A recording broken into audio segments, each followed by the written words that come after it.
Bem, olá a todos, boa tarde. Espero que tenham gostado destes 3 filmes que falavam do futuro aqui há alguns anos. Eles ajudam a ver 2 coisas antes de todas as outras. A primeira é que quando o Benfica joga com o Porto é sempre penalti, isso não há dúvida nenhuma. E a segunda é que, de facto, mostramos que o futuro não podia ser exatamente aquilo, porque era tudo setores não transacionáveis da economia, salvar baleias, fazer bebés e estar na praia, e de facto a nossa vida não é exatamente aquilo que aqui estava. E neste painel, a ideia é tentarmos perceber se há alguma, ou quais são, mais do que se há alguma, quais são as possibilidades que temos todos como setor de procurar no futuro, e no futuro muito próximo, soluções para a grande parte dos nossos problemas, de preferência aquelas que aproveitem todos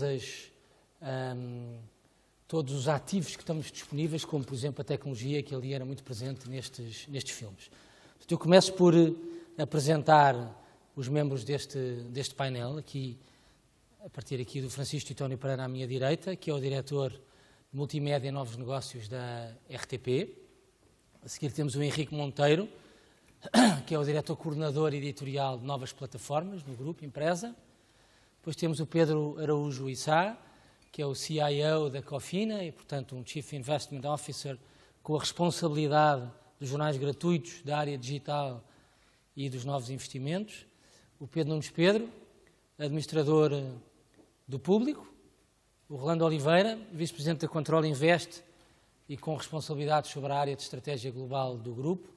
E o Rudolf Gruner, diretor de marketing e novos negócios da EMC Multimédia.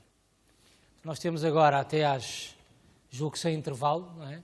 Até às 6 horas, a tentativa de vos estimularmos aqui em algumas reflexões interessantes.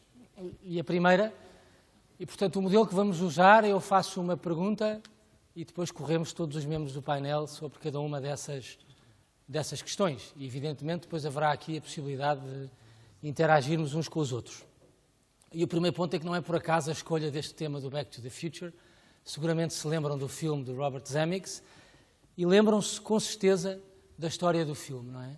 Era o Marty McFly que tentava voltar ao passado para corrigir a história da família dele, no caso, e isso inspirou a minha primeira pergunta, que é se de facto os grupos de mídia têm aqui uma oportunidade de corrigir, e estou a olhar para o Pedro Nunes Pedro, vou começar por ele, têm aqui uma oportunidade de corrigir alguns erros do passado e, portanto, termos um DeLorean à nossa disposição para voltarmos ao passado e corrigirmos os erros de trajetória que os grupos de mídia terão ou não, Pedro Nunes Pedro me dirá, cometido na sua abordagem à internet há 10 anos atrás.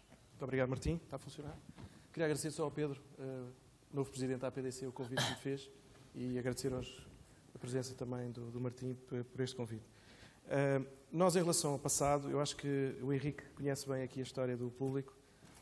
E eu acho que o Público, há 20 anos atrás, quando foi lançado, há 21 anos atrás, e há 20 anos, quando lançou o site do Público.pt, que hoje é um site de referência, como todos sabem, acabou, nesse dia, começou a perder vendas de jornais diárias. Portanto, a pergunta de Martim acho que é pertinente e é muito interessante como voltar atrás. Eu acho que vai ser difícil, obviamente, voltar atrás. Não é fácil neste contexto económico. Eu lembro que os números de publicidade que vocês sabem e os negócios assentes que nós tínhamos assentes em publicidade, a grande maioria dos negócios era vamos fazer isto tudo aberto porque a publicidade paga isto tudo. Vamos fazer jornais gratuitos, como ouvimos há poucos anos atrás, há 4 anos ou 5 atrás, tínhamos jornais gratuitos e vamos fazer isto porque a publicidade paga isto tudo. Hoje, jornais gratuitos praticamente não existem, tirando aqui 2 que estão aqui do lado da Cofina. Mas, portanto, tudo isto mudou muito depressa, em 20 anos, e eu acho que, a voltar atrás, obviamente que cobrar conteúdos de qualidade teria sido o modelo ideal. O modelo foi muito assente, como eu disse, na publicidade, muito assente no tráfego. Quanto mais page views, quanto mais gente a ver o site, quanto mais gente a ver as novas plataformas, a publicidade pagava isto tudo e a publicidade caiu, eu diria que mais do que, neste caso da imprensa, mais de 50%, e nós hoje temos valores da publicidade na ordem de 98, 99. Portanto, eu lembro-me que a SIC faturava em publicidade em 98 quase tanto como os 3 canais abertos faturam hoje. Portanto, para ter uma ideia de que isto é mais complexo para todos, portanto, por isso é que se calhar estamos aqui todos, mas para todos e não só para o público em específico, mas para este setor. Portanto, eu diria que, e se calhar mais à frente vamos falar, de como sair um bocadinho como sair daqui. Francisco, a RTP, do ponto de vista online, não chegou tão cedo quanto os outros, mas... diria que nós começamos em 98. Certo.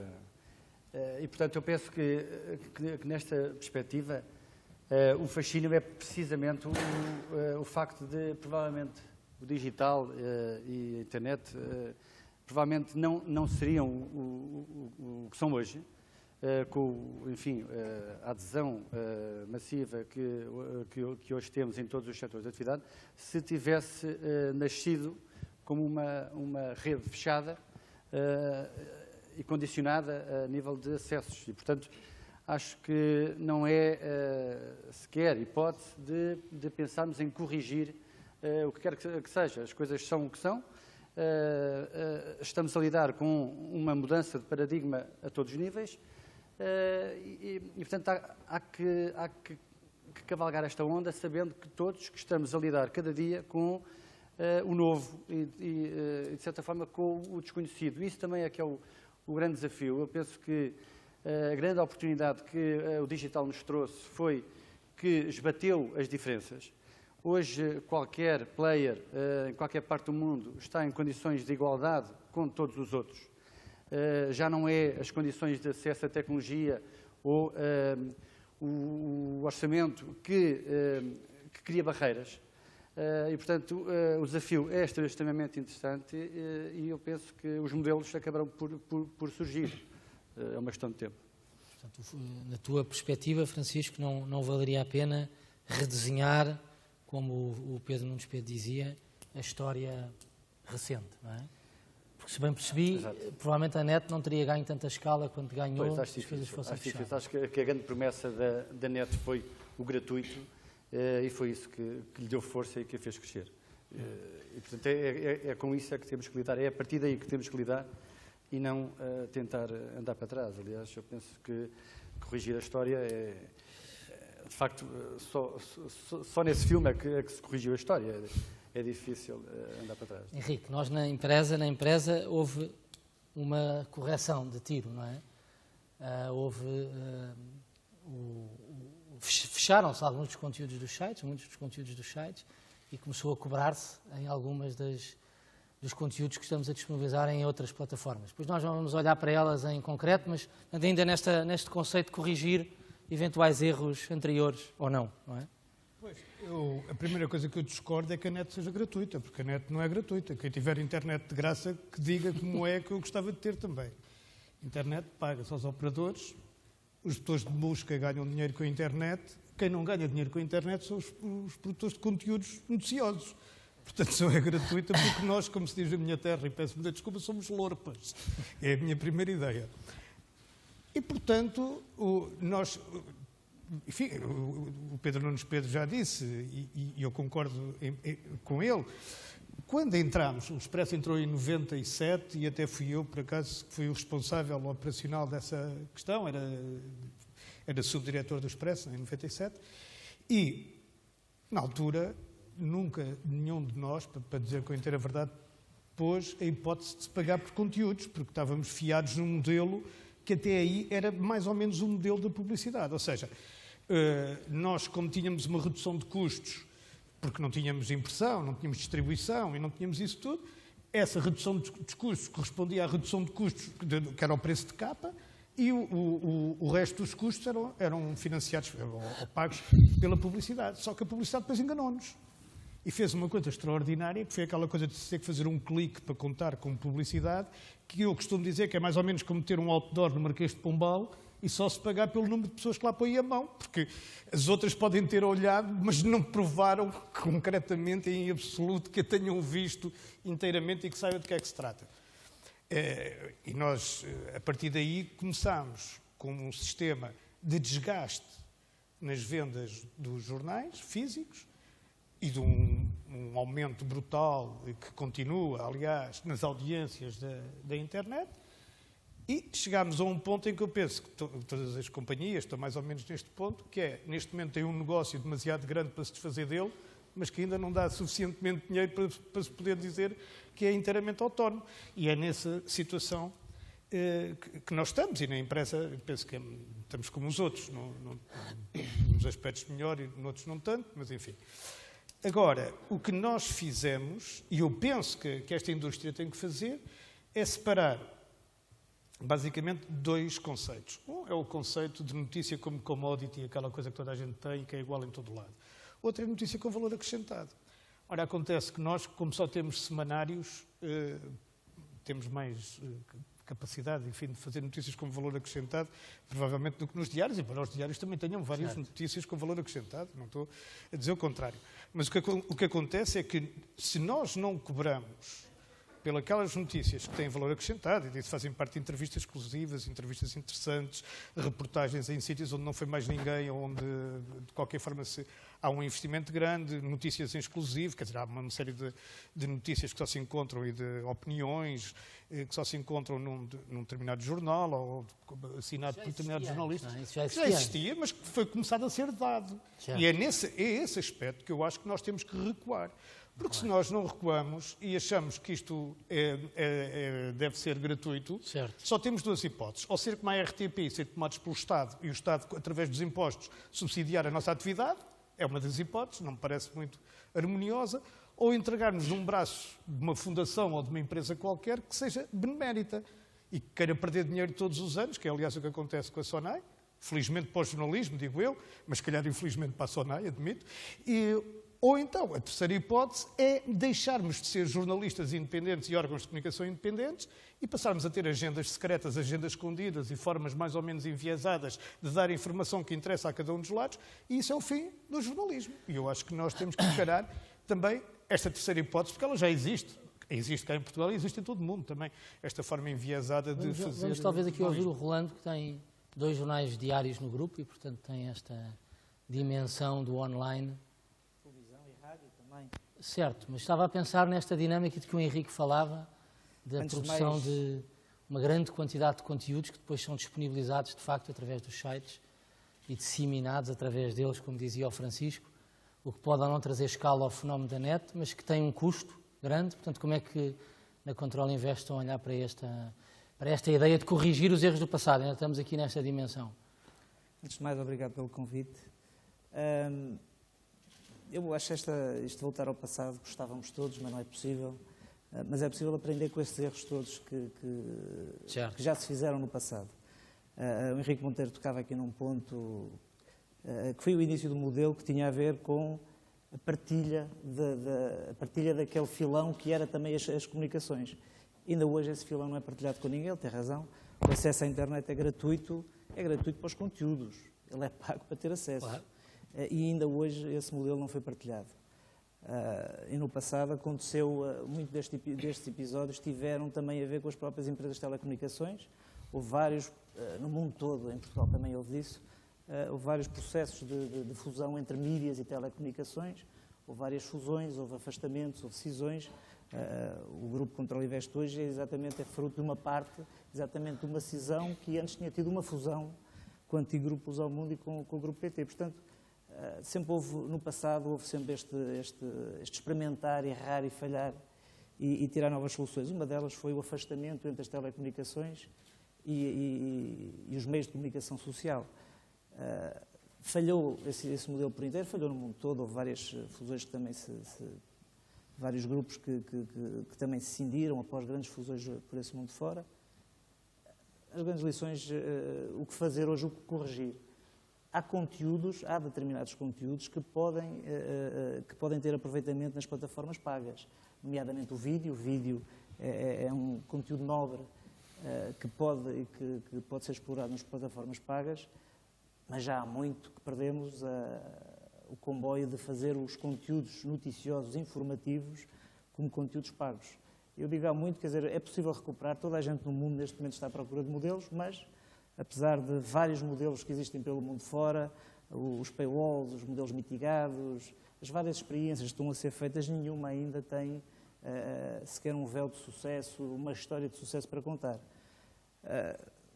Histórias do passado, eu acho que erros, para tirar ilações para o futuro, tem muito a ver com dimensão, ou seja, recursos a alocar. Nós fizemos muitos erros, a indústria fez muitos erros quando pensou neste modelo. O problema não era só dos comerciais. O modelo foi quando se pensou em construir acesso a conteúdos através dos novos canais digitais, se pensou num modelo que iria surgir passado uns anos, que na altura também não existia, diga-se, na altura que se começaram a formalizar estes modelos e a construir empresas sobre estes modelos, não existia modelo nenhum de sucesso para demonstrar que eles eram pagos por publicidade. Foi tudo uma grande expectativa de futuro. Foi uma bolha, foi a bolha das tecnológicas em 2000, foi uma grande bolha que se criou à volta de um negócio que nunca existiu. E hoje estamos um bocadinho a apanhar os cacos e a reconstruir. Para nós, grupos de comunicação social, eu acho que uma das grandes lições que tivemos é cuidado com a dimensão, cuidado com os recursos que alocamos, quer de investimentos financeiros, em plataformas, etc., quer em recursos editoriais e da forma como os trabalhamos. O nosso grupo teve uma fase, antes de nós termos feito a fusão do que é hoje a Control Invest, mesmo antes, teve uma empresa que se chamava Lusomundo Mídia, que tinha mais de 120 pessoas autonomizadas, portanto não faziam parte, não estavam no mesmo espaço físico, não estavam no mesmo edifício, não partilhavam das mesmas plataformas, estavam completamente autónomos, algures na Matinha, num grande espaço, e estavam cerca de 120 pessoas. Isto fez-se em Portugal há 10 anos atrás. Claro que este foi um modelo que rapidamente fechou, portanto, não tinha qualquer chance de sucesso. Portanto, eu acho que podemos tirar ilações ou lições do passado de como construir daqui para a frente. Temos boas ideias, acho que vamos discuti-las agora, como explorar este futuro. Temos boas ideias para fazê-lo, mas hoje em dia ainda ninguém tem, só temos as experiências do passado para tirar. Ainda hoje ninguém tem modelos demonstráveis de rentabilidade no negócio do digital. A área dos conteúdos, a área do vídeo, é das poucas que já tem algum valor, mas toda a área informativa, de conteúdos noticiosos e informativos, ainda não tem qualquer modelo de sucesso demonstrável por esse mundo fora. Eu ia lhe fazer uma pergunta ao Rudolf, mas antes vou aqui ao Pedro por causa desta questão do vídeo. Há um negócio na Cofina que é o negócios.pt, não é? Que, bem ou mal, não é? Errado ou certamente, é sempre apontado como um negócio online que no limite até sustenta o negócio em papel. São os vídeos que fazem ali alguma diferença? Não, boa tarde. Obviamente queria também agradecer a presença e gostava só de fazer aqui uma intervenção um bocadinho disruptiva relativamente à questão de se houve erros ou não. Certo. Eu acho que há aqui um aspecto que nós temos que considerar, que é, eu acho que em bom rigor não houve erros no passado. Provavelmente o único erro que foi os excessos cometidos na qualidade e na quantidade dos conteúdos disponibilizados. Porque a internet o que veio trazer foi o alargar a outros players da possibilidade de distribuírem conteúdos. E, portanto, a partir desse momento em que nós estamos em concorrência com players que adotam modelos de negócio exclusivamente de publicidade, era inevitável que houvesse a abertura dos conteúdos e que os conteúdos fossem disponibilizados gratuitamente. O que estamos a ver agora é que esses modelos de negócio desses players provavelmente só conseguem produzir um determinado nível de qualidade desses conteúdos e, portanto, nós temos a oportunidade de cobrar por conteúdos, outro tipo de conteúdos mais profundos e com melhor qualidade e, portanto, parece-me que é esse o caminho que a maioria dos grupos está a apontar, pelo menos no modelo freemium que se discute. Bom, relativamente aos negócios, o negócio tem uma característica particular que é, começou por ser um produto online e, portanto, toda a mentalidade associada ao workflow de produção de negócios é online e é difícil copiar. Para quem não nasceu naquele ecossistema, é difícil agora estarmos a transformar outras redações em redações com aquela mentalidade. E, obviamente, tornou-se líder num segmento onde, do ponto de vista da publicidade, foi provavelmente o primeiro segmento a entrar no mercado online, ou seja, associado aos bancos e à venda desse tipo de produtos. e para um público muito qualificado e, portanto, obviamente, muito interessante do ponto de vista dos anunciantes. E, portanto, eu acho que é aí a razão do sucesso e, obviamente, a alimentação do modelo e a experiência adquirida durante estes 10 anos tornam inquestionável e dão as garantias de que aquela equipa é capaz de continuar a manter essa posição. Rudolf, na televisão, e talvez essa abordagem seja agora interessante, o modelo nunca foi este, não é? Nunca foi o modelo de criar uma marca ou de criar um conceito online e disponibilizá-lo. Foi sempre o de criar produtos que, à partida, eram logo vendidos, como o TVI 24. A receita imediata que surge da criação do produto, em teoria, provavelmente pode pagar os custos associados à sua implementação e a publicidade perde aí um peso. Portanto, houve ou não houve erros nesta abordagem mais tradicional de que temos estado aqui a falar, quando comparada, por exemplo, com o exemplo da televisão? Bom, eu se calhar não vou falar concretamente sobre os erros do passado, porque eu sou muito recente nesta indústria e, portanto, não estava cá quando muitas dessas coisas aconteceram. No entanto, vou procurar responder a esta pergunta fazendo referência a um exemplo que é muito próximo e que acho que todas as pessoas vão entender. Há 12 anos, em minha casa, eu tinha contratado o serviço da Portugal Telecom, que era uma linha fixa de telefone pela qual pagava, salvo erro, 3.140 e qualquer coisa escudos. E através dessa linha, que tinha 55 KB, eu conseguia também, em teoria, aceder à internet. Portanto, era o tipo de serviço em que eu mandava um mail e depois ia jantar, e a seguir ao jantar o mail talvez tivesse sido enviado.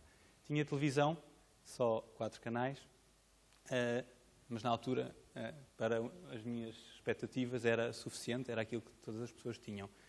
E, portanto, por isto pagava 3.140 e tal escudos, portanto, mais ou menos 15 euros.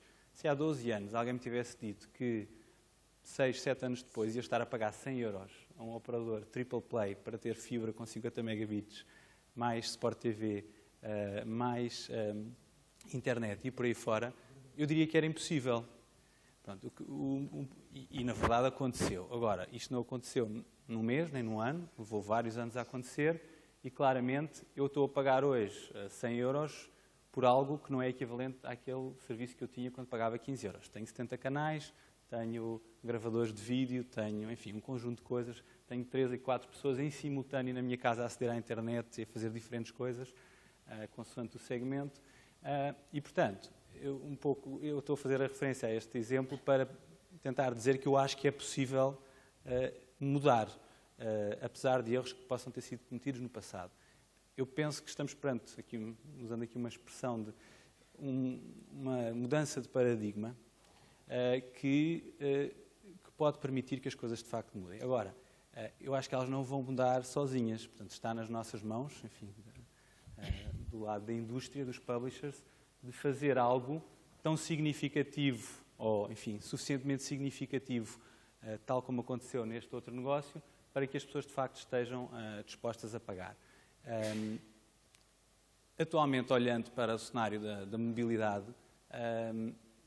e olhando para as coisas que já foram feitas em Portugal, e na minha opinião já foram feitas muitas coisas e bem feitas, inclusivamente por alguns dos nossos concorrentes aqui presentes, a verdade é que até agora, na generalidade, há alguns casos de aplicações pagas, mas muitas não são. Vamos pegar no exemplo do TVI 24, que é o que eu conheço melhor. O TVI 24, quando apareceu como aplicação para devices móveis, colocámos essa pergunta, como penso que toda a gente, vamos cobrar, não vamos cobrar? Rapidamente chegámos à conclusão que cobrar pelo TVI 24 que colocámos disponível, provavelmente não teria qualquer tipo de sucesso. E, portanto, pusemos gratuito. Já havia outras aplicações, a nossa tinha uma diferenciação que mantém, que é a componente vídeo, portanto, quase 50% dos conteúdos que temos têm vídeos, portanto, é diferente de só ver o texto. Podemos fazê-lo por estarmos associados a um canal de televisão. Respondendo agora mais concretamente à última pergunta, ainda assim ficámos com dúvida de que seria o suficiente para se pagar. Porque a verdade é que, com pequeníssimas exceções, quase tudo aquilo que se vê e que até está relativamente bem feito são adaptações puras do mundo internet para o mundo do iPad. Tablets, smartphones, enfim.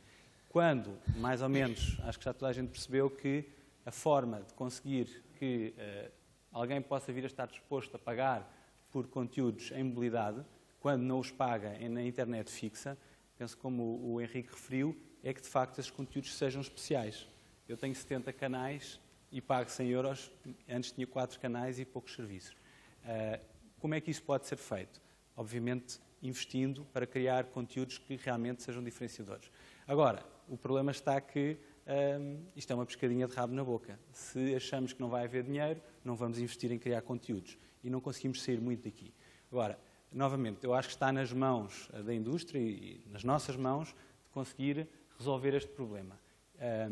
E a forma como nós, no Grupo Média Capital, estamos um bocadinho a encarar esta situação, obviamente com alguma cautela, portanto não vamos partir para investimentos desmesurados com rentabilidades muito duvidosas, mas vamos começar a fazer algumas coisas.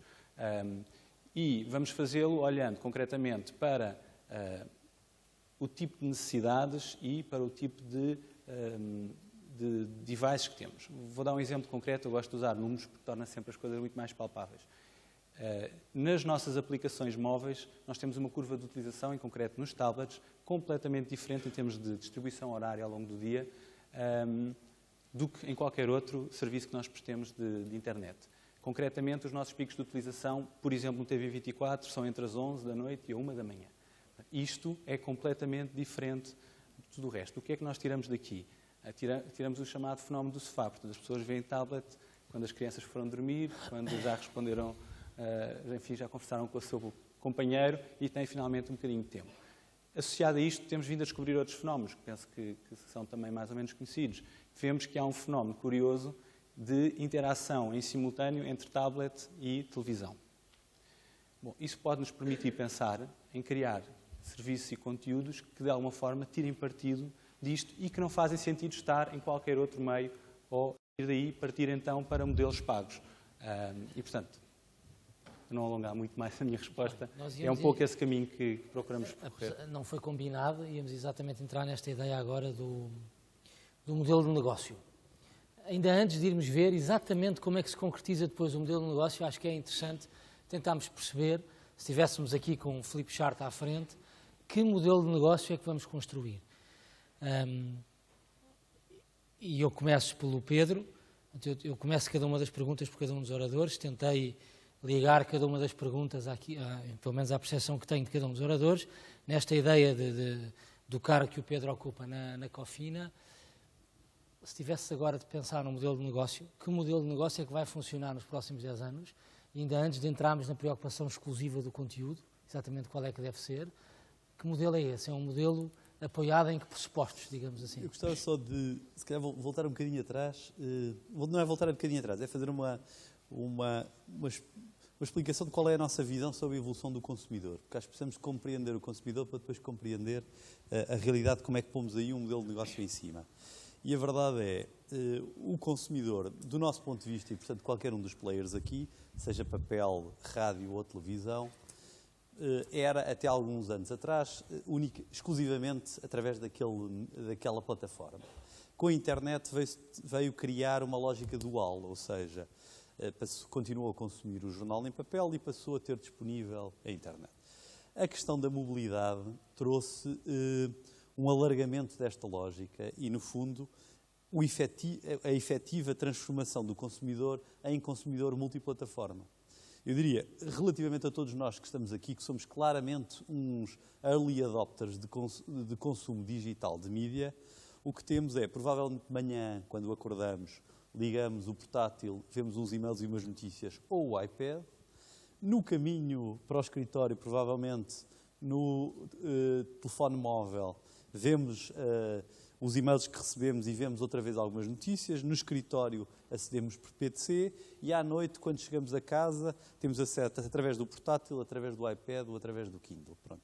E isto para os grupos de mídia traz uma oportunidade extraordinária, que é, antigamente, contactávamos em uma ocasião com o utilizador quando ele comprava o nosso produto. Agora temos a oportunidade de contactar com ele ao longo de todo o dia em todas as plataformas onde ele consome. Mas isto também cria, obviamente, desafios difíceis, que é a necessidade de estar presente em todas as plataformas, manter um standard de qualidade nessas plataformas e fazer um desenvolvimento associado a isso. Isto para vos dizer que A nossa visão sobre a questão do pagamento de conteúdos não tem nem tanto a ver com a qualidade dos conteúdos. Eu acho que tem a ver com, por um lado, o caráter exclusivo destes conteúdos. Eu só estarei disponível por conteúdos que quero, ou seja, que sejam relevantes, mas que também eu não tenha acesso na internet ou de uma forma fácil a esse conteúdo de forma gratuita. E, portanto, esse é o critério fundamental para que uma pessoa esteja disposta a pagar. E a seguir, obviamente, é a oportunidade ligada ao meio onde ele está. Tem que ser, a forma como aquilo é apresentado, tem que ser adequado à oportunidade da pessoa e à forma como ele quer consumir esse conteúdo. E, por último, menos importante, mas com alguma relevância, a questão da forma de pagamento desse conteúdo. Enfim, o iTunes é um caso de simplicidade no pagamento. E, portanto, o que eu acredito é que nós temos que desenvolver e estar presentes por uma questão de presença da nossa marca, e nós na Cofina temos um esforço nesse sentido, em todos os momentos de consumo, com os devices adequados a esse momento de consumo, mas eu acredito que há uns casos e uns momentos e uns produtos onde isso poderá ser feito cobrando por conteúdos adicionais, seja no modelo freemium, que é aquilo onde eu acho que em Portugal tem mais capacidade de desenvolvimento, seja no modelo do wallpaper, do wall, o que quer que seja, e há outros casos, precisamente na mesma plataforma, com outros produtos que não são possíveis de ser monetizados. E, portanto, é este jogo e balanço que tem que resultar da avaliação de cada uma das circunstâncias que poderá permitir que esses conteúdos sejam monetizados. E depois, obviamente, temos a publicidade, enfim, que já temos o know-how como podemos explorar. Acho que no mobile há muita oportunidade a fazer, mas se calhar podemos falar disso a seguir. Pedro, o Pedro Nunes Pedro, o Pedro Araújo falou aqui desta ideia de estar presente ao longo do dia, ou de haver várias possibilidades para estar junto do consumidor ao longo do dia, e isto de facto é inevitável estarmos a discutir conteúdos, porque quando estamos dentro do carro temos uma concorrência de um meio absolutamente gratuito e muito fácil, que é a rádio, não é? Portanto, se estivermos a tentar disponibilizar informação no nosso smartphone, provavelmente não vamos conseguir vendê-la, claro, como o Pedro dizia, é gratuita. À noite temos a concorrência da televisão, que mesmo não sendo gratuita, está lá. As pessoas já a pagaram através de um sistema muito inteligente, como o Rodolfo explicou, que a certa altura pagam muito mais do que pagavam, mas sentem que têm muito mais oferta. Portanto, o que é que sobra, do ponto de vista do modelo de negócio, para um grupo como o do Público, que tem um único meio, não é? E que de alguma forma nos representa muito a todos desse ponto de vista, não é? Portanto, é essa informação, essa good old information, não é? Eu acho que também são algumas ideias e um bocadinho desordenadas. Uma delas tem a ver aqui com um exercício que, obviamente que todos já pensámos que o Público é um jornal deficitário, tem 260 pessoas e tem, como o Henrique dizia bem, um mecenas que se chama Sonai, que quer, a bem da democracia, continuar a apostar num projeto como este. E eu penso que também poderá ir por aí a pergunta, quer dizer, a bem da democracia, como é que nós vamos ensinar aos nossos filhos? No outro dia tinha o meu filho em casa a estudar e ele estava a ver na Wikipédia uma notícia, quer dizer, para estudar uma coisa qualquer sobre história. E eu disse, ei, calma aí, quer dizer, Wikipédia, vamos lá com calma, vamos ali ao dicionário, Enciclopédia Luso-Brasileira, vamos ver outros artigos de fundo, eu tenho lá uns livros, vamos lá trabalhar aqui um bocadinho mais isto. E eu acho que isso, e obviamente que com a devida vénia em relação à presença do Henrique aqui, acho que o bom jornalismo é fundamental para tudo isto, para todo este processo. Voltando à questão do Público, eu acho que o Público, nós pensamos, e é fácil ver alguns exemplos nos Estados Unidos que surgiram, que foram jornais que foram desaparecendo e passaram para a net, jornais que passaram a bissemanais, semanais, e o Público tem um bocado esta cara, quer dizer, tem uma cara de um semanário diário. Aliás, o projeto, na altura, até era um bocadinho isto, que era competir com o Expresso, que foram as pessoas que saíram do Expresso, na altura, e que foram competir com o Expresso diariamente. Ou seja, vamos fazer um grande semanário todos os dias. Isso hoje é uma loucura, como vocês podem calcular, ter artigos, e aí, voltando à questão da qualidade, ter artigos escritos pela Teresa de Sousa, pelo Miguel Esteves Cardoso, pelo José Manuel Fernandes e pelos uma série de pessoas que nós temos, ainda em exclusivo, entre aspas, já lá vou também à questão do exclusivo, é difícil manter esta qualidade. Portanto, eu primeiro que tudo, acho que ia pela qualidade. Segundo, é impossível o público desaparecer, ou seja, o público desaparecer do dia, porque nós temos que perder dinheiro à segunda-feira, à terça-feira e à quarta-feira, para depois, a partir de quinta, sexta, sábado e domingo, podermos ter aqui algum desafogo e conseguirmos fazer algum dinheiro, quer na venda de jornais diariamente, quer na publicidade. Se o público desaparecesse, eu teria dificuldade, e qualquer um de nós aqui, com exceção da RTP, e não falamos mais da RTP hoje, mas com exceção da RTP, teríamos aqui alguma dificuldade em pagar as redações. Eu fiz uma conta rápida e a redação do Expresso, a redação do DN, a redação do Público, a redação do Correio da Manhã, custa mais 5 ou 6 vezes do que faturamos no online. Portanto, nós temos que viver com o papel, ou seja, temos que ter o papel. Qualquer redação das 4 ou 5 presentes, Mídia Capital talvez não, porque tem a televisão, mas qualquer uma destas precisa das redações e precisa do jornal diário e precisa dos outros devices todos. Portanto, eu acho que nós temos que, de alguma forma, temos que continuar este caminho e ir buscar outras receitas. Obviamente que o Pedro já tocou em alguns pontos e eu gostaria de mencionar mais um, que é a questão da blogosfera, que nos esquecemos um pouco, não é? Quer dizer, os jornalistas escrevem na blogosfera os artigos que escreveram no dia anterior. Portanto, isto estamos a dar tiros nos pés, porque depois há uma lei de imprensa e a lei da liberdade e essas coisas todas, que depois matam as entidades pagadoras disto tudo, que tornam isto um bocadinho mais difícil. Portanto, voltando só à questão que o Martim colocou, eu acho que nós também estamos a fazer esse caminho. Estamos a fechar um artigo de opinião, os artigos de opinião são fechados, estamos a fechar o P2 no público e vamos fechar, obviamente, o iPad, agora na nova versão do iPad, a partir de junho. O caminho achamos que é esse, quer dizer, claramente. Agora, a dimensão é pequena ainda, a dimensão é muito pequena. Estamos a falar de pouca gente no iPad, estamos a falar de uma dimensão ainda reduzida nestes devices e só mais uma questão em relação aos content providers que nós somos. Realmente, hoje em dia as pessoas compram telemóveis com estes devices todos e nós, como todos mencionámos, não ganhamos dinheiro nenhum com isso. Quer dizer, vocês, quando têm lá a aplicação do Público e clicam, ou do DN, ou do Expresso, clicam e ninguém ganha dinheiro. Nenhum de nós ganha €1 com isso. Portanto, se calhar, um dos caminhos é chegar ao pé daqueles senhores e bloquear e dizer, a partir de hoje não têm mais notícias, portanto, vendam telemóveis de outra maneira. Só que isso é um processo, lá está, que se calhar não podemos voltar atrás. Rolando, seria um processo mais parecido com o da televisão, não é? Para que os conteúdos estejam no cabo, como para que os conteúdos estejam na rede, têm que ser pagos, como a Sport TV é um bom exemplo disso, não é? Eu desejava que a resposta fosse tão simples. Eu começo por dizer que não tenho certezas e na pergunta inicial formulava e daqui a 10 anos. Eu estou a tentar pensar a 2, 3 anos a ver se antecipa alguma coisa. Não estou convencido que os modelos... Eu desejava que os modelos de futuro, nomeadamente nos conteúdos informativos, fosse já este modelo do pago.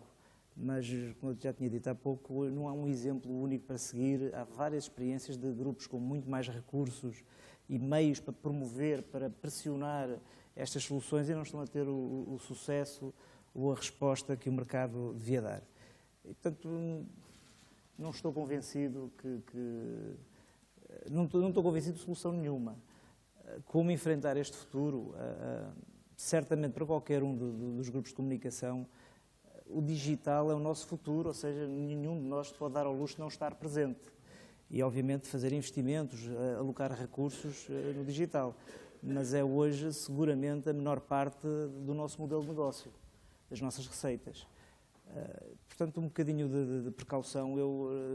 Nós tivemos na passada sexta-feira o nosso evento de quadros do grupo e uma das grandes mensagens que passei, nós temos, antes de mais, de defender as receitas atuais. Nós somos meios de comunicação, os ditos tradicionais, onde nós produzimos conteúdos exclusivos e de qualidade e onde o nosso modelo de negócio, que tem muitos anos para trás, tenho no grupo um título, tenho um com 175 anos, o Açoriano Oriental, mas o JN tem 123 anos, 125 anos, peço desculpa, e o DN tem 146 anos, e tem muitos anos em estruturas de receitas tradicionais, venda em banca, publicidade. nos últimos anos, nos últimos 10 anos, porventura, nasceu um outro segmento que foram as vendas de produtos opcionais, mas que também nos últimos 3 anos se reduziram 70%, 80%, portanto também eles deixaram de ter expressão nas nossas formas de receita. Mas ainda hoje é isto, nos jornais, banca, publicidade. Na rádio é só publicidade. A televisão está hoje a começar a mudar de modelo de publicidade pura e simples para modelos de subscritores pagos através dos cabos. E, portanto, defender os modelos de negócio que nós temos, são aqueles que acendem as nossas receitas, as nossas estruturas de negócio, é primordial. Defender a qualidade, defender os produtos enquanto eles existem no mercado. Portanto, nós não temos que apressar a nossa própria derrocada, se eu posso dizer, não temos que apressar a ceder os nossos conteúdos gratuitamente na internet ou em qualquer outra plataforma, móvel, fixa. Portanto, temos que defender os nossos ativos, que são as nossas estruturas dos grupos de comunicação social que conseguem produzir estes conteúdos. Essa é a primeira ilação que temos. O investir no futuro, investir, certamente, sempre com dimensão e com alguma contenção, caminhos de investimento. Eu tenho nós temos estado mais a investir nos caminhos que podem derivar em negócio do que propriamente nos próprios modelos de receita, porque estamos um pouco a navegar à vista e um pouco a navegar nos modelos de receita dos exemplos que nos estão a vir do mercado internacional, mundial e mesmo cá. E, portanto, os grandes fórmulas que nós estamos a seguir, não se dê gratuitamente aquilo, como dizia Pedro, a opinião, obviamente aqueles conteúdos mais exclusivos, a opinião, toda a parte de comentários, que já hoje em dia se banaliza muito quando os comentários também vão para todo lado e vão para o blog e a seguir televisão e quando se comenta em todo lado, mas a opinião, há muitos conteúdos exclusivos que nós podemos guardar, se não for para modelos de pago, que ainda não têm muito sucesso em Portugal, pelo menos guardá-los à plataforma que é paga, no caso dos jornais. Desenvolver conteúdos de vídeo, não é? Portanto, o nosso caminho tem sido um pouco desenvolver conteúdos adicionais, somar muito vídeo, somar muita imagem àqueles conteúdos que são escritos e nas outras áreas, como seja a rádio ou a televisão, somar conteúdos interativos. Ou seja, o conteúdo, a rádio é um meio por excelência gratuito e a única coisa que nós conseguimos somar são features tecnológicas ou são features adicionais, como os podcasts, como a facilidade de gravação, ouvir depois, ou inclusive a facilidade do acesso da gravação, não é? Além da emissão online, ou ainda somando outras features, somando imagem na rádio e na televisão somando outras áreas que agora estão a começar, dada a tecnologia que já está a ser implementada nos operadores de distribuição, como sejam o VOD, como seja os menus dos EPGs mais evoluídos, em que nos permite somar alguma informação qualitativa. Hoje há excelentes programas, a RTP tem feito, a SIC e a TVI também têm contribuído. Os menus de VOD disponíveis hoje em dia são bastante bons. Uma pessoa consegue ver uma introdução, o que é que se falou, quem foram os intervenientes. Não é puro e simples clique para ver um vídeo, tem toda uma explicação, todo um envolvimento e há acesso a esses conteúdos. E, portanto, não estão definidas hoje, não há modelos certos para nós perseguirmos. Há investimentos que nós devemos fazer, muito baseado na imagem, vídeo e fotografia, e muito também no reter do conteúdo escrito. Tem qualidade, tem exclusividade, retê-lo para aquilo que são as plataformas que pagam, hoje em dia claramente a banca, nos jornais, reter para os conteúdos que pagam e descobrir novas formas de dar conteúdos nas internets. Um exemplo, hoje o site do Diário de Notícias ou do Jornal de Notícias tem 20%, em média tem 20% apenas do conteúdo do jornal. Eu desejaria que tivessem menos. Isso não deixa que os jornais tenham crescido, que as audiências deles tenham crescido. Isto faz, virando um bocadinho a nossa abordagem do que é que são os conteúdos que uma marca como uma marca de imprensa, por exemplo, deve abordar os seus leitores. Deve ser com breaking news, deve ser com outro tipo de features, com muita fotografia, com muita imagem, com conteúdos de vídeo. Nós temos feito alguns investimentos nessa área. Dentro das nossas instalações equipamos dois estúdios, investimentos contidos, mas suficientes para providenciarem às redações a capacidade de fazerem vídeo, de poderem gravar notícias, um pouco entrando já numa linha de disponibilizar conteúdos de vídeo, que é uma das mais-valias que identificava, podendo gravar os próprios noticiários com pessoas, podendo fazer conteúdos que depois são disponibilizados nos próprios sites. Portanto, nós temos de descobrir outras formas de atrair as nossas audiências no digital, que não seja dando exatamente aquilo que nós produzimos e vendemos nos jornais. Isso, de facto, transporta-nos para essa dimensão dos conteúdos, mas eu não resisto a pedir aqui ao Rudolf que nos dê uma visão de como o negócio das telecoms mudou de forma gritante quando passou de um telefone fixo, que nos permitia ver e-mails a seguir ao jantar, tendo enviado antes do jantar, e que agora nos dá qualquer coisa diferente. E o Rolando estava a dizer-nos, numa perspectiva interessante, que é preciso protegermos o negócio que temos. Foi isso que as telecoms fizeram, proteger o negócio que tinham, ou foi deitar fora o que tinham e construir sobre... Estou-me a lembrar de um outro filme produzido pelo Spielberg, que é o Big, não é? Em que a revolução do setor dos brinquedos acontece quando se muda na perspectiva da oferta para a perspectiva da procura, e há uma criança que vai trabalhar para o departamento de novos brinquedos. Gostava de ver aqui o seu comentário, porque nos deu essa ideia de que mudou muito, qualquer coisa mudou muito nas telecoms, não é? Para responder, vou só dar aqui um rápido passo atrás. Portanto, a primeira coisa que gostava de dizer é que nós, na Média Capital, acreditamos firmemente na mobilidade, quer dizer, eu acho que toda a gente acredita, nós também. Vamos pôr alguns números na coisa. Portanto, eu, há 6 meses, quando entrei, e olhando para a nossa rede de propriedades online, aquela onde tínhamos um maior peso de acessos mobile tinha 2%. Hoje, 6 meses depois, tem 5%.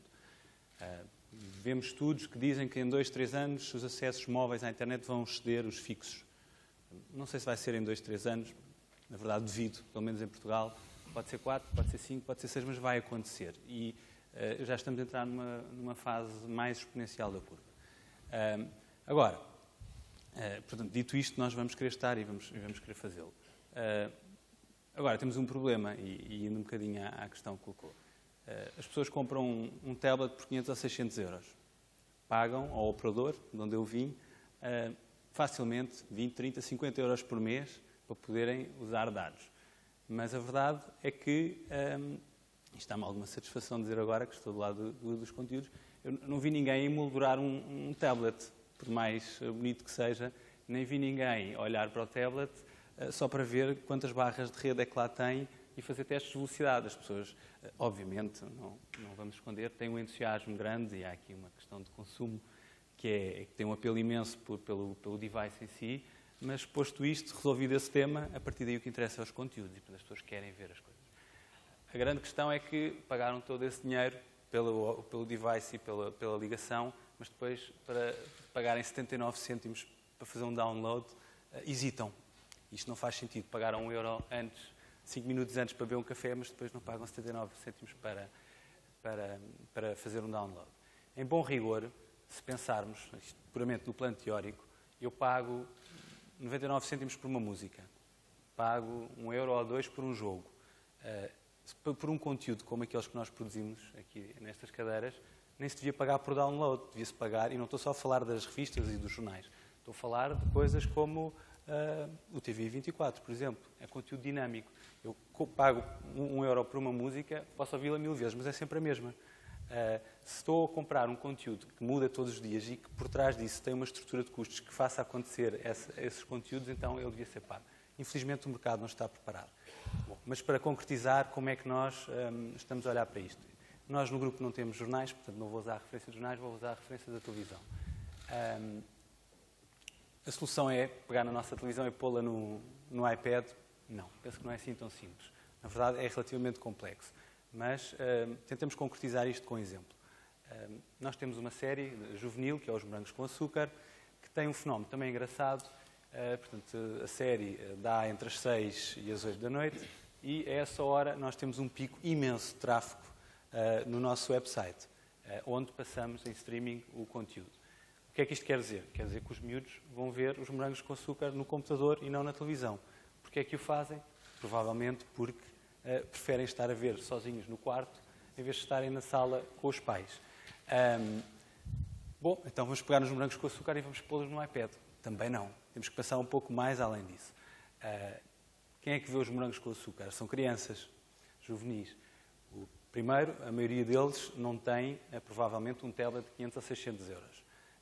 Sabemos que muitos deles usam os dos pais. Aliás, o meu próprio, quando chego a casa, só depois dos meus filhos estarem a dormir é que eu consigo pôr as mãos nele. Mas eles não têm acesso à minha password. Portanto, se eu puser lá Os Morangos com Açúcar pagos, provavelmente os meus filhos não vão conseguir ver. Portanto, provavelmente não é por aí. Vamos pensar um pouco mais longe. Os miúdos têm telemóveis. Não têm, provavelmente, tablets, mas telemóveis têm. Agora, pensemos em termos de plataformas. Os miúdos não têm cartão de crédito. Portanto, se tiverem um telefone que lhes dê acesso a conteúdos, potencialmente, mas que obrigue para terem acesso e poderem pagar, tenham que pôr um cartão de crédito, está o caldo entornado. Não temos o problema resolvido outra vez. No entanto, vamos pensar um pouco mais longe. Há plataformas, por exemplo, no caso da Nokia, os conteúdos são pagos por débito direto na fatura do operador. Bom, e nós sabemos que os miúdos atualmente têm tarifários que permitem a utilização intensiva de consumo, portanto chamadas ISMS, mais SMS até nas crianças, nos miúdos, e que lhes sobra saldo. Bom, se lhes sobra saldo, então se calhar é possível pôr este tipo de conteúdos. Bom, isto não é minimamente, é um exemplo puramente teórico, não quer dizer que seja nisto que estamos a trabalhar concretamente neste momento, mas é um exercício que mostra um bocadinho como é que nós encaramos este desafio e como é que achamos que podemos encontrar formas, olhando para todas as componentes do problema, desde o comportamento do consumidor. É um exemplo teórico ou é mais uma vez um exemplo de que as telecoms, que fala nisso, esse exemplo que dá de poder usar o débito direto, ou pelo menos a conta, o relacionamento de débito que os clientes têm com as operadoras, na Índia e nesses países onde a bancarização é muito inferior aos países europeus, os telefones neste momento são o grande sistema financeiro das famílias mais pobres, não é? Fazem transferência uns para os outros, o filho está na cidade, o pai está lá numa aldeia perdida no meio da China e o filho transfere dinheiro através do telemóvel que pode imediatamente ser sacado das lojas que a Vodafone ou enfim, outras operadoras locais têm. A Vodafone é quem está a fazer mais isso. E não só faz isso, como neste momento as lojas são uma espécie de mercearias. Porque perceberam que rapidamente as pessoas, quando lá iam buscar o dinheiro, precisavam de comprar pão ou gás. Então já têm lá o gás à venda. Portanto, a pessoa nem chega a levantar o dinheiro. Tornou-se um negócio financeiro já. Não é? Nem sequer sacam as notas, ficam lá. Portanto, há uma revolução gigantesca. E eu passava aqui para o Henrique, no sentido que nós estamos a fazer essa revolução, nós, grupos de mídia, estamos a ir tão longe quando vão, por exemplo, as telecoms, já tinham ido antes quando o Rudolf mostrou, continuam a ir porque estão a criar bancos, com um pequeno aparelho telefónico, não estão assim tão preocupados com os conteúdos como nós parecemos estar. Olha, eu, Martim, até à crise só fazia previsões a 5 anos, que ao fim de 5 anos reformava-me e vocês ficavam aqui a resolver o problema. Agora com o FMI já tenho que fazer mais anos. Estou a ficar preocupado, porque acho que já não me chegam aos 5 anos. E eu, quando comecei a trabalhar, nós usávamos chumbo e cadinhos, e compunha-se de trás para a frente. Isto tudo parece não é de ficção científica, parece uma coisa do tempo dos templários. Que também, aliás, tinham esse sistema também de se entregar aqui o dinheiro e de se receber, passado 2 ou 3 dias, a milhares de quilómetros de distância. Sim. Foi um arremedo de sistema bancário. E eu penso, para começar, eu acho que a indústria, mas não é a indústria em Portugal, aqui estas pessoas estão aqui, a indústria de todo o mundo está baralhada com o modelo de negócio que pode seguir. E, portanto, eu tenho só palpites, não tenho... Eu se tivesse a resposta, estava rico. Provavelmente, em vez de estar aqui, estava a dizer a resposta ao Sr. Murdoch, que ele estava a pagar um balde cheio de dinheiro para saber qual era, portanto. Mas há uma coisa que a mim me parece evidente. Mas eu sou modesto, Pedro. Se for um balde cheio, depende também do balde. Eu acho que Eu acho que há uma coisa que nós não nos podemos estar a agarrar demasiadamente, que é ao suporte. Ou seja, nós estamos muitas vezes muito agarrados ao suporte. E o problema, para mim, é este. Nós ouvimos música, mas já não ouvimos vinil. Mas temos a mesma atitude a ouvir uma música em MP4 ou MP3, no iTunes, onde seja. Já nem sequer ouvimos, eu pelo menos já não ouço CDs, em lado nenhum. Tenho lá uma série de CDs, mas já praticamente não os ouço. Fiz upload deles todos para o iTunes e eles agora estão dentro de um disco periférico de 500 megabytes que tenho lá em casa e está tudo no iTunes. E, portanto, eu acho que não temos de estar muito agarrados ao suporte. Temos de estar agarrados à ideia dos conteúdos e daquilo que nós fazemos na sua especialidade e que fazemos bem e que fazemos em exclusivo ou com valor acrescentado, como eu disse, porque o Pedro Origiçado disse, bem, pode ser coisas que não sejam muito valor, que tenham rigor exclusivo. Bem, isso tem valor acrescentado. Eu, quando falo em valor acrescentado, falo nisso tudo, seja pelo valor intrínseco, seja pelo valor da refação, digamos, porque só aquele jornal é que tem, só você é que tem lá aquele cronista, só a TVI é que tem o Marcelo, uma coisa qualquer. Ou os morangos com açúcar, não é? Quando eu me reformar, eles já devem ter cerca de 50 anos. Agora, a questão é esta. Eu penso que, portanto, o que é que os tablets e o sistema dos tablets veio trazer à internet? E o mobile, porque os tablets são uma consequência do mobile, como é óbvio. Nós até agora dizíamos assim, eu dou muitas vezes esta experiência, o meu pai era desta indústria também, e quando a gente começou a pôr jornais na internet, ele hoje tem 80 e tal anos, ele dizia assim, filho, mas só uma vez achas que alguém vai para um computador ler um jornal? Eu dizia, vai e tal, porque nós somos todos early adopters, nós somos capazes de ler um jornal debaixo d'água, não sei aonde. Ele dizia, ninguém vai pagar, ninguém vai e tal. E quando eu lhe mostrei um tablet, ele disse, quanto é que custa? Porquê? Porque isto não muda os nossos hábitos, muda completamente os hábitos dos outros, e de produção e tudo, mas não muda os nossos. A gente consegue fazer aqui uma série de operações com as mãos, é touchable e tal. Isso é a primeira questão. E segundo, os tablets trazem outra apor que são importantes, é que eles tornam-se... Vocês reparem que, ultimamente, nos últimos 20, 30 anos, a nossa vida é determinada por ecrãs. Eu sou miúdo, quando chegava ao aeroporto não havia ecrã nenhum. Hoje em dia a gente, quando chega ao aeroporto ou à estação de comboios, a primeira coisa que faz é olhar para um ecrã, para saber por que porta é que saímos. A televisão veio trazer isto. E hoje os tablets transformaram-se num ecrã pessoal de cada sociedade individual. Quer dizer, eu sou do tempo em que a minha avó dizia assim, vou ver as notícias na televisão. E ia ver as notícias na televisão. A televisão tinha um lugar central, substituiu as lareiras nas casas e tinha um lugar central na casa. Era uma coisa coletiva, de família. Como as famílias se dissolveram praticamente, os tablets também vêm suprir essa ideia, essa questão. Quer dizer, cada pessoa tem o seu. E de tal maneira que quem aqui tem tablet e tem uma mulher que passa a vida a dizer está aí que é para eu ler, já lhe ofereceu quase certeza, que foi o meu caso, que é para ela deixar de pedir. E, portanto, digamos que esta é a segunda questão. Nós devíamos estar mais atentos a isto. E, portanto, é nesta perspectiva que eu defendo, e tenho defendido, aliás, se não defendesse seria muito estranho, porque sou eu que estou a executar isso, que a presença desta indústria, dos jornais e das televisões, depois acho que há aqui outro panorama, nos tablets, e saúdo muito o Pedro Nunes Pedro para o público dar esse passo, porque acho que é importante, nos tablets deve ser paga. Porquê? Porque nós, nos tablets, para além de tudo o que a gente possa ter, vamos ter jornais. E a prazo, os tablets serão provavelmente dobráveis, metidos no bolso, e a gente vai ter jornais.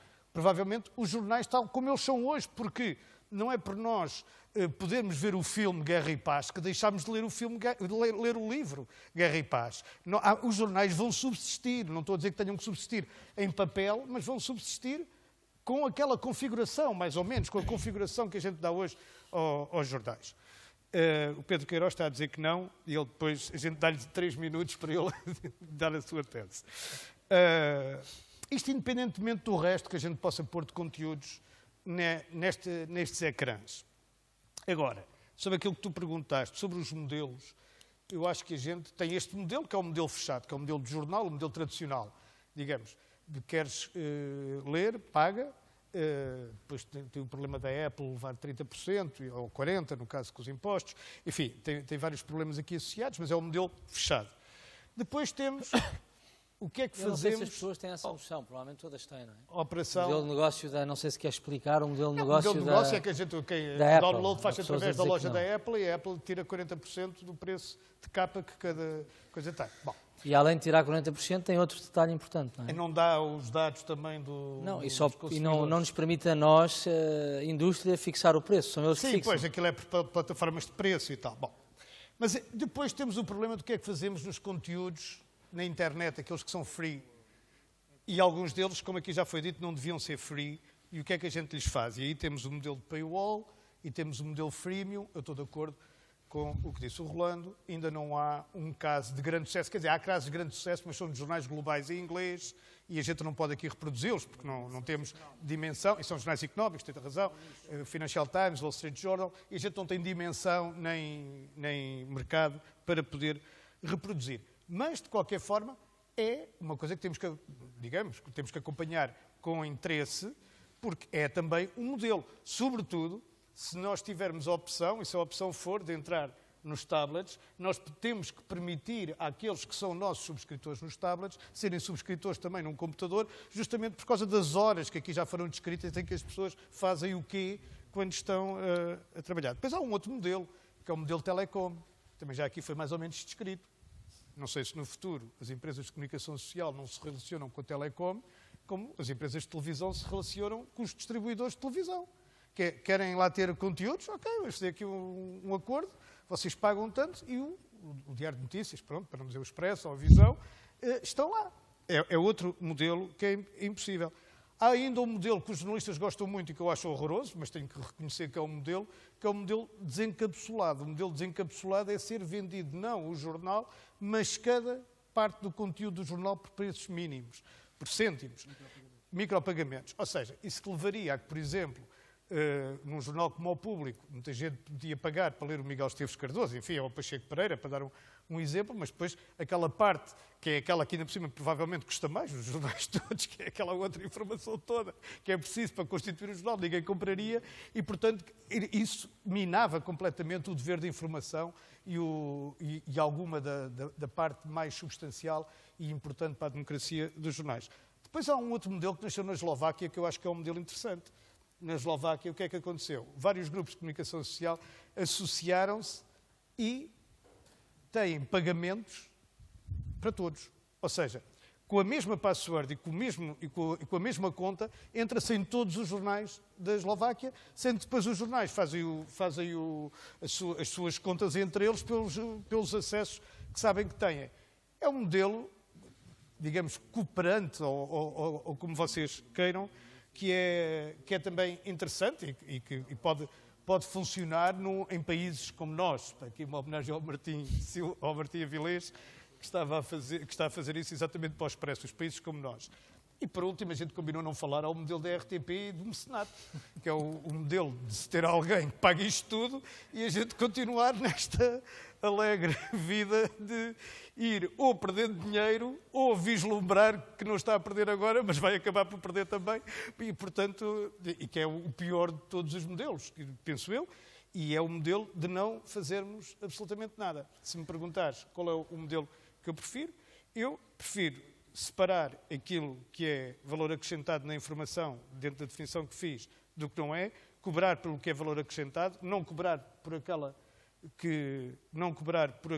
que não é, e ter um modelo que permita nós transferirmos progressivamente para outras plataformas aquilo que fazemos neste momento, nomeadamente no caso dos jornais, nas plataformas de papel, embora eu acho que, por exemplo, o modelo das telecoms também não será completamente absurdo, e penso que há aqui uma parte substancial do dinheiro que certas empresas, e não são só as telecoms, porque os fornecedores de tecnologia também ganham muito dinheiro com isto, sem partilhar absolutamente receitas nenhumas com os produtores de conteúdo.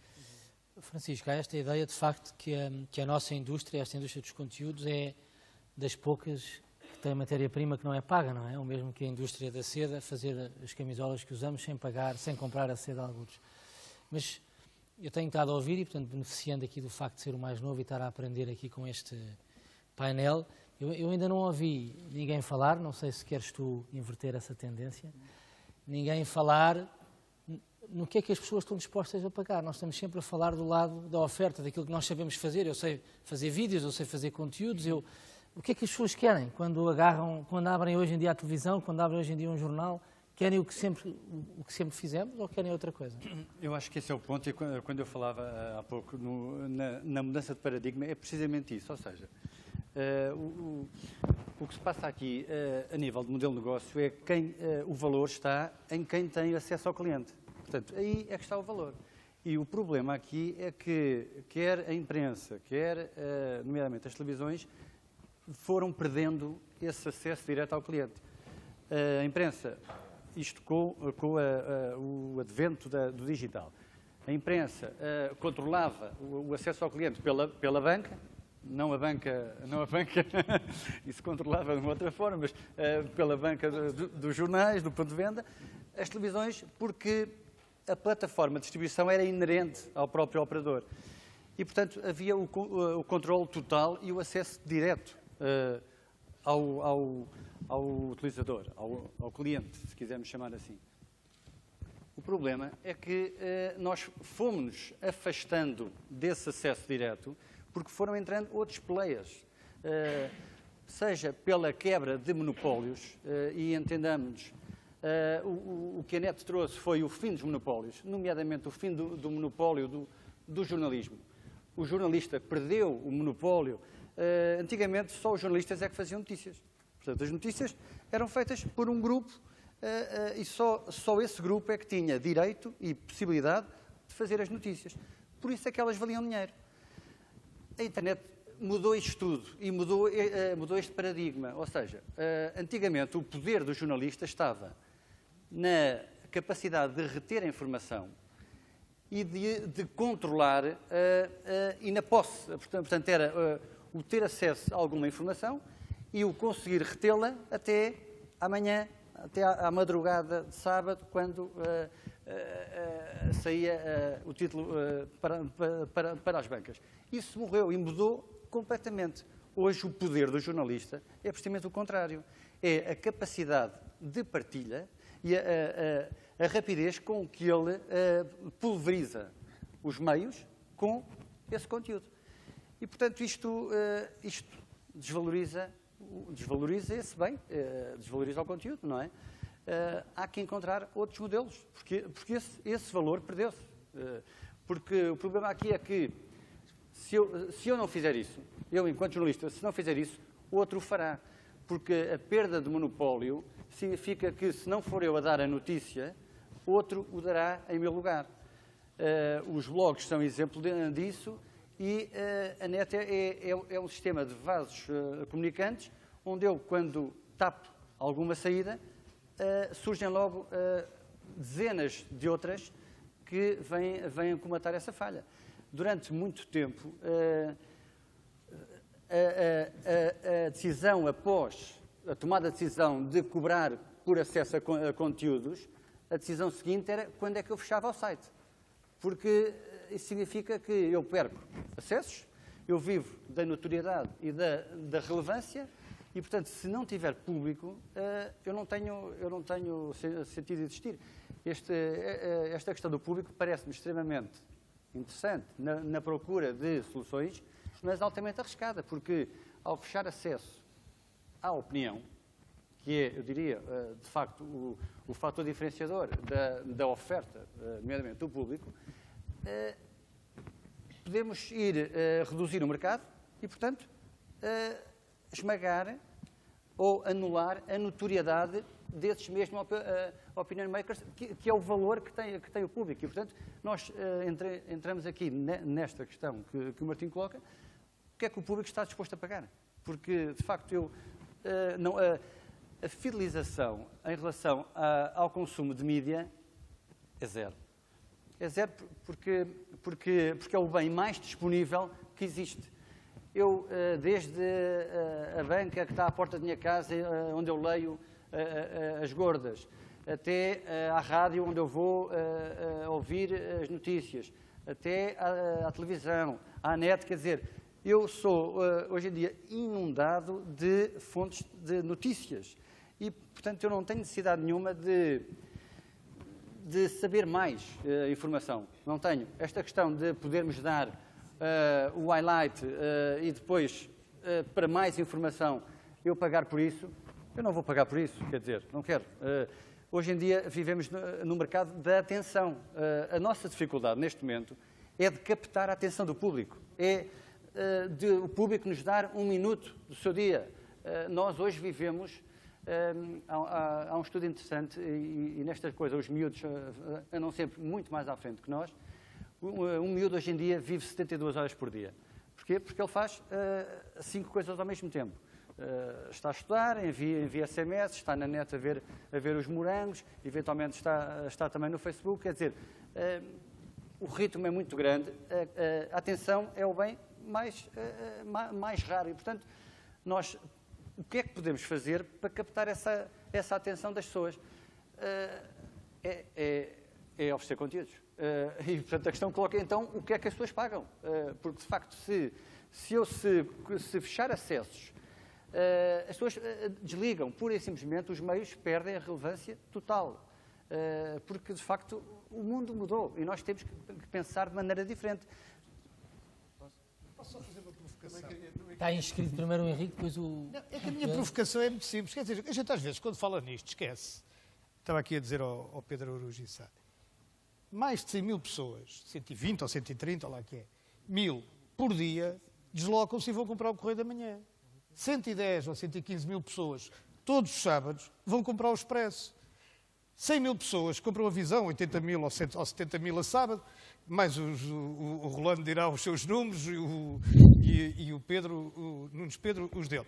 Mas só aqui há centenas de milhares de pessoas que estão dispostas a dar dinheiro por conteúdos. Portanto, dizer que não se pode cobrar dinheiro por conteúdos é uma contradição nos termos. Nós vivemos disso. Cobramos dinheiro por conteúdos. E mais, e conteúdos num suporte sujo, que suja as mãos, que a gente não sabe o que é que lhe há de fazer depois, que fica amontoado lá em casa, que, bem, enfim, serve para ferrar o caixote. Desculpa interromper. Em primeiro lugar, quer dizer, estamos aqui feliz ou infelizmente, a minha opinião não é lei. E, portanto, se de facto isso é assim, onde está o problema? O que é que estamos aqui a falar? Já falámos de vários. Porque o que nós estamos aqui a falar é que, de facto, as pessoas não compram. As pessoas não compram conteúdo. Não compram. Não. Eu não disse que as pessoas não compravam. Perdão. Esse é o problema. Aqui o Pedro Nunes Pedro. Eu não disse que as pessoas Está não clara a compravam. posição Eu disse que as de cada pessoas um. É um bocadinho na linha do Henrique, que é óbvio que eu não acredito em marcas brancas de informação e imaginem o que é, e agora eu também tenho um passado nas televisões, na SIC e na RTP, e hoje reconheço e sou testemunha de que a imprensa tem uma força brutal. Senão, imaginem, as operações na net da RTP, da SIC e da TVI seriam muito mais fortes. Nós temos 5 vezes mais audiência do que tem a TVI ou do que tem a RTP. O público vende 30 mil jornais. Temos 5 vezes mais tráfego, page views, unique visitors, quer na RTP, quer na SIC, quer na TVI. Portanto, é brutal. E nós vendemos 30 mil jornais. Porquê? Porque a imprensa tem esta referência ideológica mais profunda, mais trabalhada, mais intelectual, obviamente, e por isso temos aqui este lastro para a internet. Portanto, eu só acredito, e por isso é que ainda estou neste projeto e estarei, com certeza, porque acredito numa marca, ou seja, na marca forte de informação que é o público, ou na marca forte que é o DN, ou na marca forte que é o Expresso, como é óbvio, ou na marca forte que é a RTP. Portanto, eu acho que nós não podemos, tivemos alguns casos que falharam, agora, nós não podemos perder o norte em relação à qualidade dos produtos e em relação, obviamente, à qualidade da marca de informação que nós temos. Portanto, eu aí discordo totalmente da ideia que o Francisco diz, que quando sai de manhã tem as notícias que quer.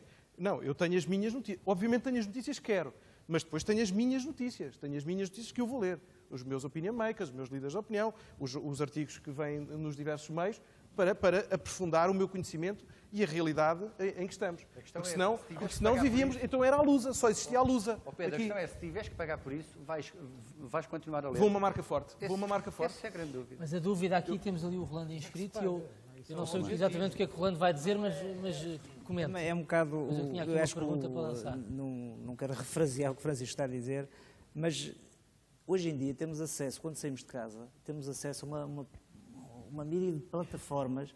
Nós ouvimos na televisão, ouvimos na rádio, ouvimos no iPad ou no telemóvel ou por SMS. Nós temos acesso a conteúdos hoje em dia de uma forma brutal. O século passado, não muito longe, não é? O século XX, no início, era dominado quase apenas pelos jornais. De repente apareceu a rádio começou a tomar expressão.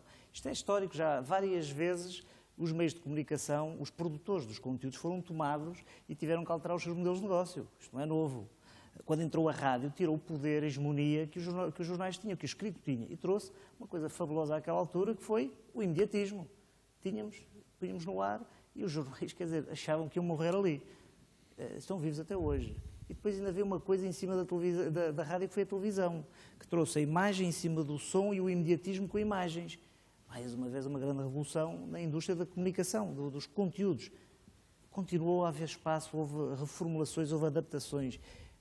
A partir da última década do século XX, começamos a assistir, o fenómeno do digital trouxe-nos, desde logo a internet, e depois os blogs, e hoje em dia as redes sociais, e mais umas coisas sem nomes que nós não sabemos pronunciar, de acessos e de formas de acesso. E agora a tecnologia também, não é? Eu lembro que no auge da bolha até se podia distribuir conteúdos por eletricidade. Abandonaram porque era muito caro, mas é fácil distribuir conteúdos, é muito fácil ter acesso a conteúdos. A questão é quais valorizar, quais é que têm valor acrescentado.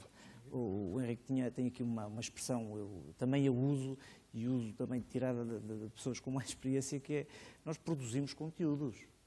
Nós não estamos no negócio da distribuição, nós estamos no negócio da produção de conteúdos.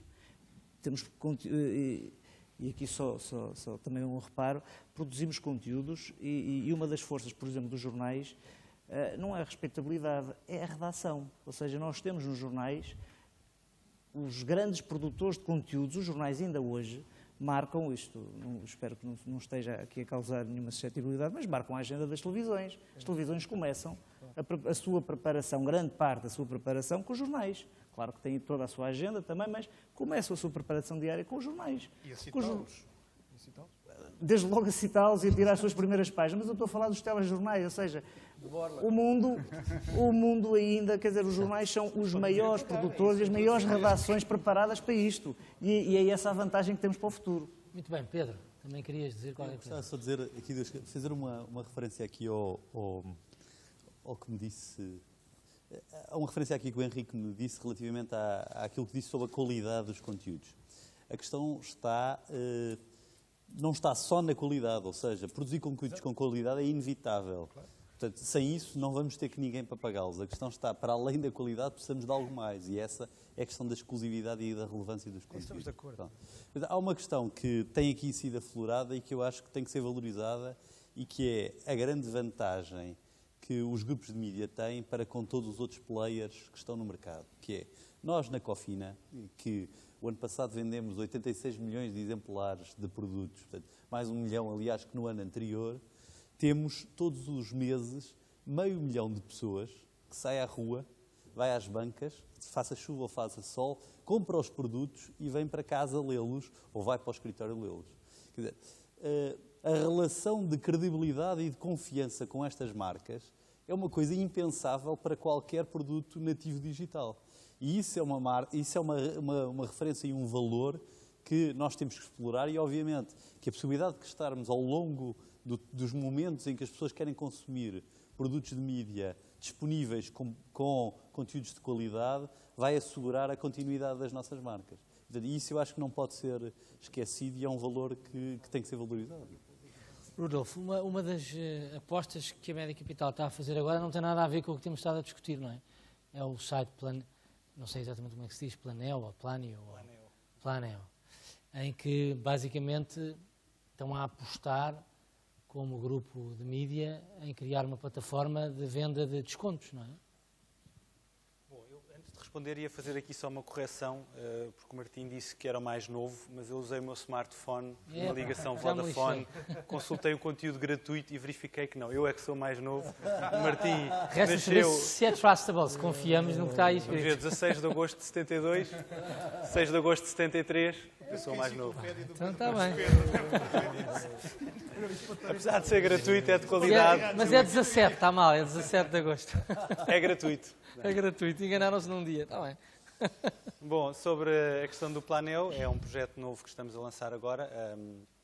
Portanto, na área digital do Grupo Média Capital, tentamos, obviamente, encarar todas as oportunidades que surgem, tirando, obviamente, partido daquilo que é o nosso core e das vantagens que temos.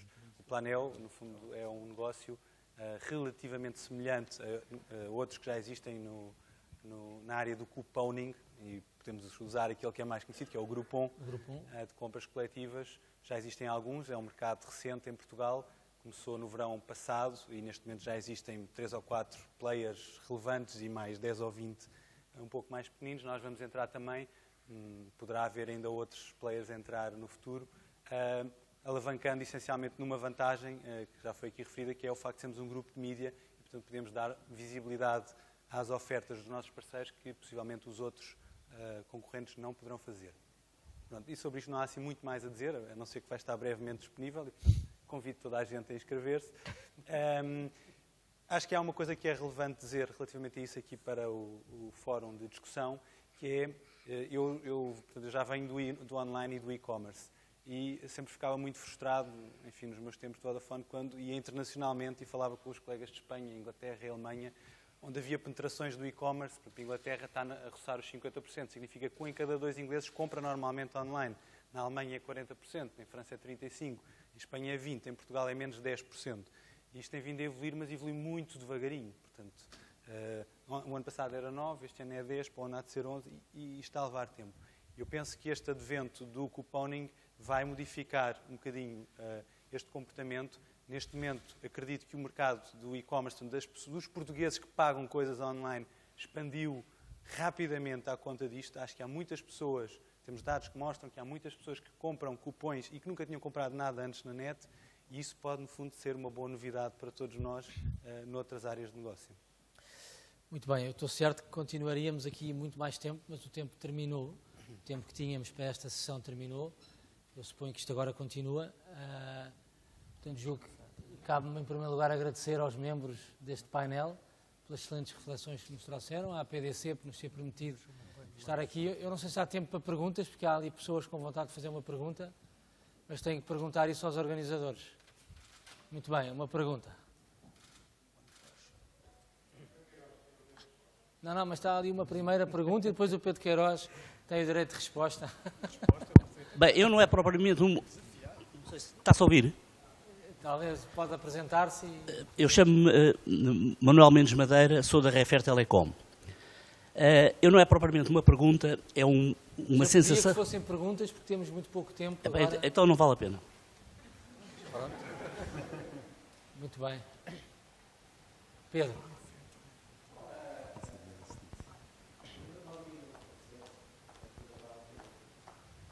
Perguntas. Para dar o contexto. Portanto, é assim, eu acho que os conteúdos são importantes e eu vejo de manhã porque as pessoas vão comprar conteúdos, por isso vejo sempre assim o Record e a mas eu próprio compro à quinta-feira o Público e ao domingo o Diário de Notícias porque quero ler um artigo específico de dois, enfim, cronistas, ou lá como é que se chamam. Portanto, é importante os conteúdos. Agora, eu gostava de dizer que eu gostei muito de ouvir o Rodolfo, porque, ao contrário dos outros todos, tem uma visão muito vertical do negócio, dos mídias, quer dizer, que teimam em fazer um negócio à maneira antiga, que é, nós metemos conteúdos e esperamos ser pagos ou porque as pessoas pagam para ver, para ler, ou então por publicidade. E o Rodolfo tem uma aproximação que eu acho que é muito interessante, que é baseada em data mining e data federation, que foram estes os dois exemplos que ele falou. E é isso que está a fazer a Google. A Google está a retirar receitas dos mídia e está a centralizá-las dentro deste objeto do Data Mining e Data Federation. O que é que eu quero dizer com isto? Enfim, e não vou explicar o que é Data Mining e Data Federation, eu assumo que toda a gente sabe. Está já uma pergunta para os A pergunta é que com este advento, enfim, destas redes de alta velocidade, e numa tentativa de desverticalizar o negócio conforme hoje o tem, como é que vêm estas redes de alta velocidade para rentabilizar através destas estruturas novas de Data Mining e Data Federation? E a pergunta é para o Rudolf ou para os... É para todos. Quem conseguir desverticalizar, enfim, pode falar um bocadinho. Mas é que tem que ser perguntas. Não só faço, sou eu. Não dou. Tem que ser perguntas, porque senão temos que voltar com o microfone lá para trás outra vez. Não dou. Perguntas.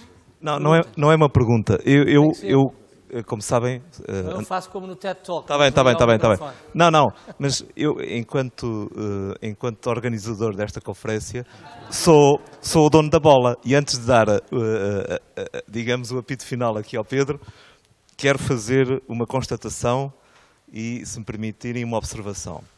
A primeira constatação é que dos 7 que aí estão, se eu reparei bem, 4 têm tablets, 4 têm iPads. E isto é uma constatação muito importante. Se calhar os outros também têm. E eu só quero dizer que este produto foi lançado, ainda não fez um ano na Europa. E foi lançado há 5 meses em Portugal. E a PDC, que tem uma revista em papel, foi a primeira revista a ter o conteúdo no iPad. Isto é notável. E hoje, ali no meu iPad, para além da revista das comunicações, estão todas as vossas publicações. E o desafio é, vem aí o LTE, o LTE vai trazer muita velocidade, vai fazer com que eu, quando abra o Expresso, não tenha que demorar, sei lá, 10 minutos a fazer o download, e depois, se quiser fazer um filme, eu sei que não é, Francisco, ok, 5 minutos, depois, se quiser ver um filme, Henrique, 3 minutos, vai ser instantâneo, e é para isso que os vossos conteúdos e o enriquecimento do conteúdo têm que estar preparado com o LTE. Eu peço desculpa, mas eu tinha que dizer isto, porque isto é uma conferência sobre LTE. Quem vai pagar? Bom, eu acho que não temos tempo de correr cada um dos membros. É isso? Têm que responder. Eu talvez comece por Rudolf para permitir que respondamos a todos. São mais 20 minutos para conseguir. Bom, portanto, obviamente que a análise está correta. Portanto, eu tentei exemplificar com coisas um pouco mais corriqueiras, mas obviamente são esses os termos técnicos da abordagem que estamos a pretender dar.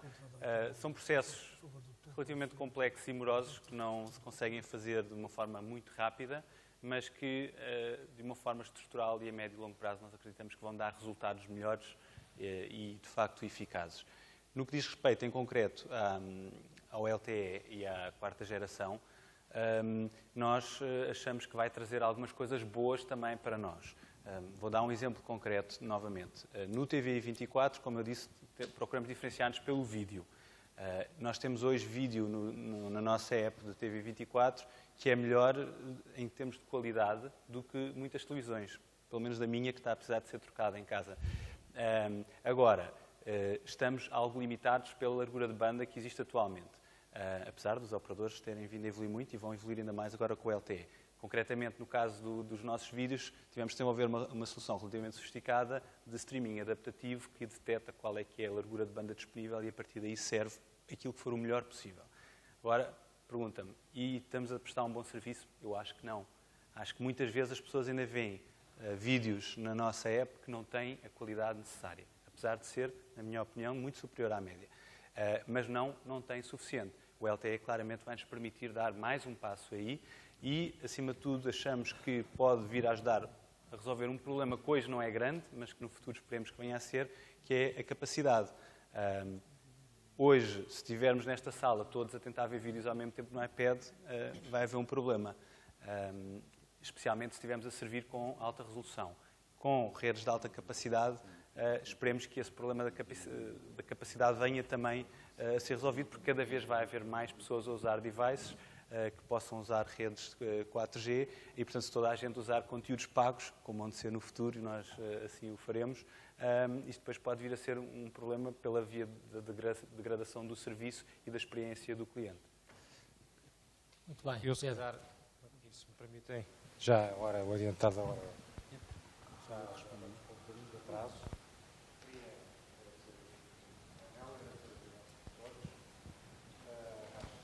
Já temos o